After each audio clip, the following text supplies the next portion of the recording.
Hello everyone, this is Across Univer. On July 22, 2024, the People's Bank of China announced the latest loan prime rate, LPR. The 1-year LPR is set at 3.35%, and the 5-year and above LPR is set at 3.85%, both reduced by 10 basis points from the previous rate. This adjustment ends 4 consecutive months of unchanged LPR.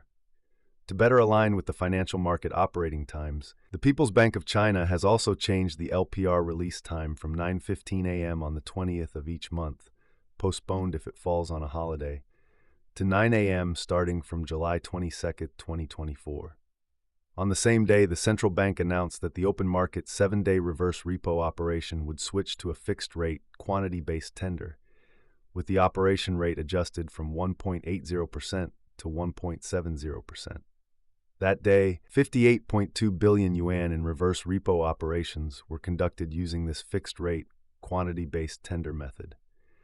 To increase the scale of tradable bonds and ease supply-demand pressure in the bond market, Medium-Term Lending Facility, MLF, participants with long-term bond selling needs can apply for temporary exemptions from MLF collateral requirements starting this month.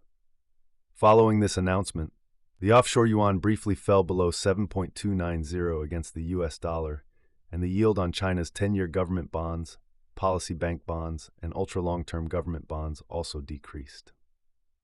Previously, Shenwan Hongyuan's report highlighted strong expectations for LPR mechanism reform and reductions, focusing on whether the LPR will decouple from MLF and OMO to complete policy rate reform, and given the currently weak credit demand, a mid-year growth stabilization window in July and August, and ongoing attention to long-term bond risks, the need for LPR reduction remains strong.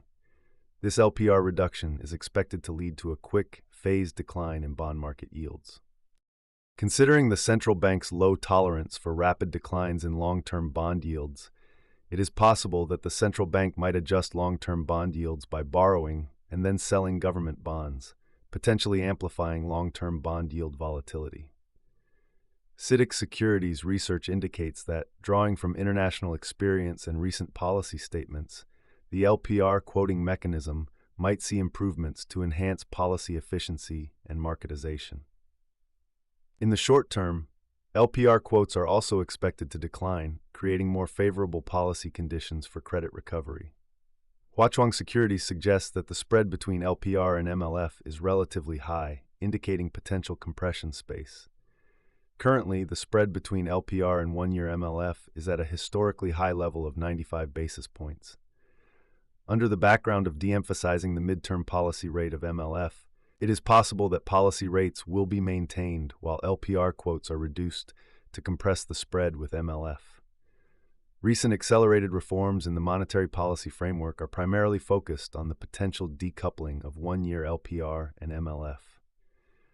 For the bond market, if adjustments are made, the disturbance to broad credit might be relatively limited. Given the current weak expectations of residents and businesses, a standalone reduction in LPR might have a limited impact on boosting broad credit expectations. Additionally, from a comparative effect perspective, this could potentially benefit the bond market.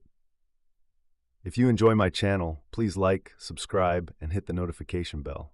Thank you for your support, and see you next time.